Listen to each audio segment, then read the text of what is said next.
அத்தியூரான் புள்ளையூர்வான் அணிமணியின் துத்திசேர் நாகத்தின் மேல் துயில்வான் முத்தி மறையாவான் மாகடல் நஞ்சுண்டான் தனக்கு மிரையாவான் எங்கள் பிரான். எங்கள் பிரான் எங்களுக்கு உபகாரகரான காஞ்சி தேவப்பெருமாள் அத்தியூரான் ஹஸ்திமலையிலே எழுந்துள்ளிருக்கிறார். புள்ளையூர்வான் புல் பறவை கருட வாகனத்துக்கு தனி சிறப்பு பெயர் பெற்றவர். வையங்கண்ட வைகாசி திருநாளில் கருடோத்சவம் கண்டருள்னா லட்சம் பேரும் செவிக்கிறாள். அதான் புள்ளையூர்வான் அணிமணியின் துத்திசேர் நாகத்தின் மேல் துயில்வான்.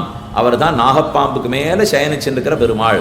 அத்தியூரான் புள்ளையூர்வான் அணிமணியின் துத்திசேர் நாகத்தின் மேல் துயில்வான் துயில்வான் முத்தி மறையாவான். அவனே வேதம், வேதத்தால் ஓதப்பட்ட எம்பெருமான்.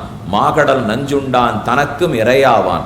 பரமசிவனார் தானே நஞ்சு உண்டான். கடல் கடையும் போது வந்த நஞ்சை விஷத்தை உண்டவர் நீலகண்டன் பரமசிவனார். அந்த நஞ்சுண்டான் தனக்கும் இறையாவான். அவருக்கும் சுவாமியாக இருக்கிற பெருமான் எங்கள் பிரான் என்னும் பூதத்தாழ்வாருடைய ஆச்சரியமான பாசுரம்.